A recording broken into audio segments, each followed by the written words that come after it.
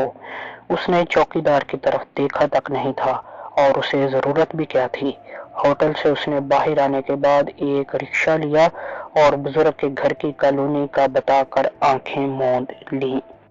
آج اسے ایک جواب سے اپنی زندگی کا بہت بڑا فیصلہ کرنا تھا، اور اس فیصلے کے بعد اس کے لیے بے پناہ مصائب کھڑے ہو جانا تھے۔ ایک فقرہ، ایک مصرع اس کے کانوں میں پچھلے 2 روز کی طرح اب بھی گونج رہا تھا، اور یہی مصرع، یہی فقرہ اس کے دل میں سکون اور لبوں پر مسکراہٹ بکھیر رہا تھا۔ کوئی 6 ماہ کا شناسا چہرہ اس کی آنکھوں کے سامنے آ ٹھہرا، اور اس کا دل بہت زور زور سے دھڑکنے لگا۔ وہ درس سننے پہلے بھی جاتی تھی، اسلامی بکس کا مطالعہ چوری چھپے پہلے بھی کرتی تھی، مگر اس چہرے، اس شخص کو دیکھنے کے بعد اس کا اسلام کے سچا دین ہونے اور محمد عربی صلی اللہ علیہ وآلہ وسلم کے آخری نبی ہونے پر یقین کچھ اور بڑھ گیا تھا۔ باجی، آپ کا اسٹاپ آ گیا ہے۔ رکشے والے نے رکشہ رکنے پر بھی اسے اسی طرح آنکھیں موندے بیٹھی دیکھ کر کہا۔ اس نے چونک کر اپنی آنکھیں کھولی اور نیچے اتر آئی۔ رکشے والے کو کرایہ دے کر فارغ کیا اور پھر 10 منٹ پیدل چلنے کے بعد وہ حال نما کمرے میں داخل ہو رہی تھی۔ بزرگ نے آج حیا کے ٹاپک پر درس دیا۔ سب لوگ ان کے درس سے مستفید ہو کر کمرے سے نکل گئے، مگر وہ بیٹھی رہی۔ بیٹا، کوئی مسئلہ ہے؟ بزرگ نے شفقت بھرے لہجے میں پوچھا۔ وہ اپنی جگہ سے اٹھی اور ان کے قریب جا بیٹھی۔ آپ ہی آپ آنکھوں سے برسات شروع ہو گئی تھی۔ بیٹی، روتے نہیں، شاباش، خود کو سنبھالو، ہمیں بہت تکلیف ہو رہی ہے تمہارے رونے سے۔ بزرگ نے پیار و شفقت سے اس کے سر پر ہاتھ پھیرا۔ محمد کریم، بیٹی کے لیے جوس کا گلاس لاؤ۔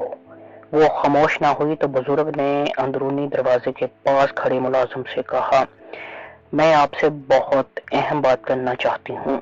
وہ بالآخر خود کو سنبھالتے ہوئے اپنی زبان کو حرکت دے پائی۔ بیٹا، پہلے جوس پی لو، پھر بات کرتے ہیں۔ بزرگ نے ملازم کو جوس لاتے دیکھ کر کہا۔ اس نے سر ہلاتے ہوئے گلاس پکڑ لیا۔ کیا ہم اندر آپ کے گھر جا کر بات کر سکتے ہیں؟ وہ جھجکتے ہوئے بولے۔ بزرگ سمجھ گئے کہ لڑکی ملازم کی موجودگی اور کسی اچانک متوقع بیرونی آمد و مداخلت کے پیش نظر ہچکچا رہی ہے۔ محمد کریم، بیٹی کے جوس والا گلاس میرے کمرے میں پہنچا دو، اور کسی کو خبر نہیں ہونی چاہیے کہ بیٹی میرے پاس کسی کام کے لیے آئی ہے۔ چلو بیٹا، اندر میرے کمرے میں جا کر بات کرتے ہیں۔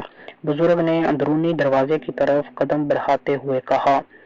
بزرگ کا کوٹھی نما گھر کافی کشادہ اور صاف ستھرا تھا۔ سبھی کمروں میں فرنیچر نہیں، صرف قالین بچھے ہوئے تھے۔ ابو، یہ کون ہے؟ ایک 16-17 سالہ لڑکی نے پوچھا۔ بیٹی، ان سے ملو، یہ میری سب سے چھوٹی بیٹی علینا ہے۔ میں اسے پیار سے نینا کہتا ہوں۔ باقی اس سے بڑی میری 2 بیٹیوں کی شادی ہو چکی ہے۔ بزرگ نے نینا کو جواب دینے کی بجائے لڑکی کو نینا کا تعارف کروایا۔ اس نے اپنے چہرے سے نقاب اتار دیا، کیونکہ ملازم جوس کا گلاس بزرگ کے کمرے میں رکھ کر واپس چلا گیا تھا۔ ارے، آپ تو بہت خوبصورت ہیں، نینا نے بے اختیار اس کی تعریف کی۔ تم بھی تو بہت پیاری اور معصوم ہو، وہ نینا کا گال چھوتے ہوئے بولی۔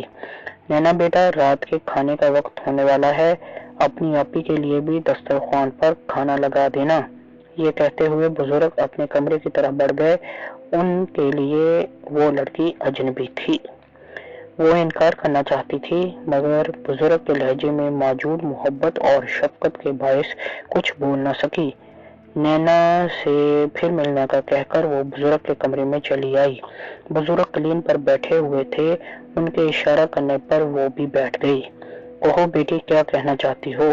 وہ جوس پی چکی تو بزرگ نے کہا، مولانا صاحب میں قادیانی ہوں اور قادیانیت کے متعلق سوالات آپ کے درسوں میں ہی لکھ کر پوچھا کرتی تھی۔ وہ نظریں جھکائے بولی تھی۔ بزرگ نے نہایت تحمل کا مظاہرہ کیا۔ ان کی سابقہ کیفیت میں کوئی فرق نہیں آیا تھا۔ بولو بیٹی، میں سن رہا ہوں، اب کیا مسئلہ ہے؟ اس کی خاموشی نے طول پکڑا تو بزرگ نے کہا۔ ان کے لہجے کی نرمی اور محبت نے اسے بولنے کی شہ دی۔ اپنے بزرگوں کی ایک بات میرے لیے الجھن کا باعث بنی ہوئی ہے، مجھے اس کا تسلی بخش جواب چاہیے۔ وہ بیگ سے کتاب نکالتے ہوئے بولی۔ کیا بات ہے بزرگ نے سکون بھرے لہجے میں پوچھا۔ مولانا صاحب وہ کتاب کے ایک صفحے کی طرف اشارہ کرتے ہوئے بولی۔ پڑھ کر سناؤ بیٹی، بزرگ نے ایک نظر کتاب پر ڈال کر مسکراتے ہوئے کہا۔ اس نے سر ہلاتے ہوئے کتاب کی عبارت پڑھنی شروع کی۔ مولانا صاحب، یہ کتاب ہمارے خلیفہ دوم مرزا محمود احمد کی احمدیت اور سچا اسلام ہے۔ وہ لکھتے ہیں، ہمارا ایمان ہے کہ ماضی کی طرح مستقبل میں بھی انبیاء کی جان نشینی کا سلسلہ جاری رہے گا، کیونکہ عقل اس سلسلہ کے دائمی طور پر موقوف ہونے کو تسلیم نہیں کرتی۔ جب تک دنیا میں نفسانی تاریکیوں کے دور آتے رہیں گے، جب تک انسان اپنے خالق سے دور ہوتا رہے گا، جب تک لوگ صراط مستقیم سے بھٹکتے رہیں گے اور یاس و ناامیدی کے اندھیروں میں گم ہوتے رہیں گے، اور جب تک حسن کے متلاشی سچائی کی تلاش کے لیے کوشاں رہیں گے، تو پھر یہ ناممکن ہے کہ حق کا راستہ دکھانے والے نورانی رہبروں کا ظہور موقوف ہو جائے، کیونکہ یہ بات اللہ تعالیٰ کی صفت رحمانیت سے مطابقت نہیں رکھتی۔ یہ کیسے ہو سکتا ہے کہ اللہ تعالیٰ علاج کی اجازت تو دے مگر اس کا علاج پیدا نہ کرے؟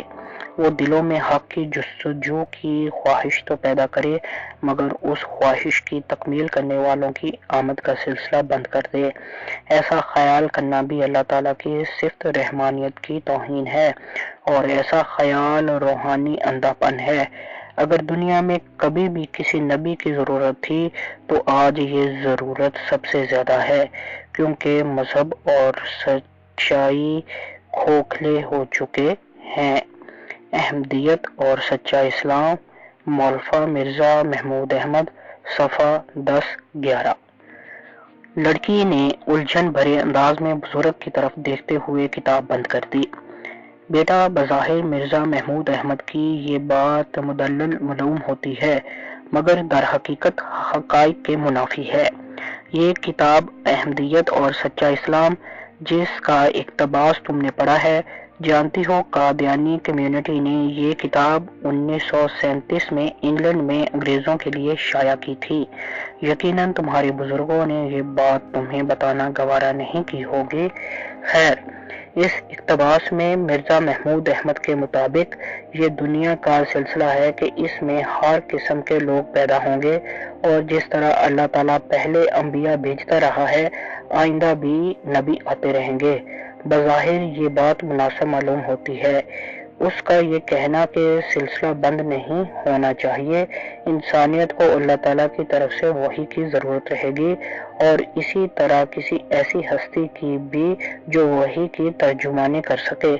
یہ قادیانی کمیونٹی کی طرف سے ایک عقلی سی بات ہے، لیکن 1974 قومی اسمبلی میں قادیانی مقدمہ کی کارروائی کے دوران اٹارنی جنرل آف پاکستان جناب یحییٰ بختیار نے جب اس وقت کے قادیانی رہبر اور مرزا غلام احمد کے پوتے مرزا ناصر احمد سے یہ سوال کیا کہ کیا حضرت محمد صلی اللہ علیہ وآلہ وسلم کے بعد اور مرزا غلام احمد سے پہلے کوئی نبی آیا، تو مرزا ناصر احمد نے نفی میں جواب دیا۔ پھر اٹارنی جنرل نے پوچھا کہ مرزا غلام احمد کے بعد کوئی نبی آیا یا کسی اور نبی کے آنے کا امکان ہے، تو پھر بھی مرزا ناصر احمد نے نفی میں جواب دیا۔ چنانچہ یہ تمام دلائل دھند اور دھوئیں کی طرح مٹ گئے۔ تو پھر اس کا آخر کیا مطلب ہے؟ صاف ظاہر ہے کہ قادیانی مرزا غلام احمد کو نعوذ باللہ خاتم النبیین مانتے ہیں، یہی ان کا مقصد ہے۔ اور بیٹا مرزا محمود احمد کی باتوں پر الجھنے کی ضرورت نہیں، کیونکہ اگر دنیا کے انسانوں کو نئے نبی کی ضرورت پڑے گی تو وہ نیا نبی نئی شریعت بھی ساتھ لائے گا، اور یہ نوبت آ ہی نہیں سکتی، کیونکہ شریعت محمدی صلی اللہ علیہ وآلہ وسلم مکمل اور ہر خامی سے پاک ہے۔ قیامت تک اس شریعت کے تحت ہی دنیا کا نظام چلتا رہے گا، اور قیامت تک دنیا کے حالات میں جو تبدیلیاں رونما ہوں گی وہ اس شریعت محمدی صلی اللہ علیہ وآلہ وسلم کے قانون کے دائرے سے باہر نہیں ہوں گی۔ اللہ تعالیٰ کو سب دینوں میں دین اسلام ہی پسند ہے، تو اب قیامت تک سب نبیوں کی شریعتیں اور دین منسوخ ہو چکے ہیں، بس آخری شریعت اور نبی حضرت محمد صلی اللہ علیہ وآلہ وسلم ہی ہیں جن کی پیروی سب پر لازم ہے۔ اور رہی بات انسانیت کے بگڑتے اعمال کی اصلاح کی، تو اس کا جواب میں تمہیں یوں سمجھاتا ہوں۔ حضرت آدم علیہ السلام سے لے کر حضرت عیسیٰ علیہ السلام تک جتنے انبیاء دنیا میں آئے، ہر نبی کے دور نبوت میں کچھ لوگوں نے انہیں جھٹلایا، کچھ نے پیروی کی، اور یہ پیروی کرنے والے لوگ ان انبیاء علیہ السلام کی امت کہلائے۔ سب نبیوں کے آخر میں محمد عربی صلی اللہ علیہ وآلہ وسلم تشریف لائے اور نبیوں کا سلسلہ بند ہو گیا۔ آپ صلی اللہ علیہ وآلہ وسلم کی پیروی کرنے اور آپ صلی اللہ علیہ وآلہ وسلم کو خاتم النبیین صلی اللہ علیہ وآلہ وسلم ماننے والے لوگ آپ صلی اللہ علیہ وآلہ وسلم کی امت خاص کہلائیں گے۔ محمد عربی صلی اللہ علیہ وآلہ وسلم کے دور نبوت کے بعد قیامت آ جائے گی۔ روز محشر حساب کتاب کے بعد سب نبیوں کی امتوں سے پہلے محمد مصطفیٰ صلی اللہ علیہ وآلہ وسلم کی امت کو اللہ رب العزت جنت میں داخل کرے گا۔ اس کی وجہ کیونکہ اللہ تعالیٰ نے اس امت کو نبی کریم صلی اللہ علیہ وآلہ وسلم کے صدقے بہت بلند مقام بخشا ہے، اور ایک نبیوں والا کام سونپا ہے، یعنی امر بالمعروف و نہی عن منکر، یعنی نیکی کا حکم دیتے ہیں اور برائی سے روکتے ہیں۔ تو انسانیت کے بگڑتے اعمال کی اصلاح قیامت تک پوری امت محمدیہ صلی اللہ علیہ وآلہ وسلم یعنی مسلمانوں کے سر ہے، کسی نئے نبی یا کسی ایک فرد کے سر نہیں۔ میرا خیال ہے اب تمہاری الجھن دور اور تمہیں تسلی بخش جواب مل گیا ہوگا، بزرگ نے نرم لہجے میں کہا۔ اس کی آنکھوں سے پھر آنسو چھلک پڑے۔ بزرگ نے اب کی بار اسے نہیں روکا۔ کافی دیر اشک بہانے کے بعد وہ بھیگے لہجے میں بولی، مولانا صاحب میں مسلمان ہونا چاہتی ہوں۔ پہلی بار بزرگ کے چہرے پر مسکراہٹ پھیلی، پھر وہ ان بزرگ محترم کے توسط سے مشرف با اسلام ہو گئی۔ میں تمہیں صراط مستقیم پا لینے پر مبارکباد دیتا ہوں۔ اللہ تعالیٰ تمہیں اسلامی احکامات پر کاربند رہنے کی توفیق عطا فرمائے، آمین، بزرگ نے مشفقانہ لہجے میں کہا۔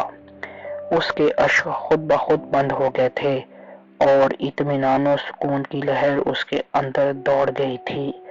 اب وہ پرسکون تھی اور اپنی آئندہ کی زندگی کا لائحہ عمل طے کر رہی تھی۔ بیٹی تمہارا نام کیا ہے؟ بزرگ نے پوچھا۔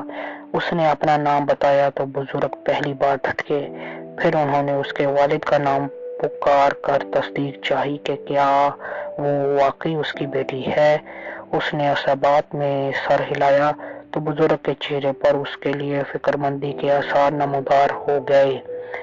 بیٹی صبر سے کام لینا، آنے والے دن تمہارے لیے بہت کٹھن ثابت ہوں گے اور تمہیں بہت سی مشکلات کا سامنا کرنا پڑے گا۔ میں جانتی ہوں مولانا صاحب، دعا کیجیے گا کہ میں اپنی آزمائش میں سرخرو رہوں۔ اس کے لہجے میں بلا کا اطمینان تھا۔ ہاں، دعا تو میں تمہارے لیے ضرور کروں گا۔ پھر بھی تم میرا یہ نمبر لے لو، اگر کبھی مدد کی ضرورت ہو تو مجھے کال کر لینا، مجھ سے جو بھی بن پڑا کروں گا۔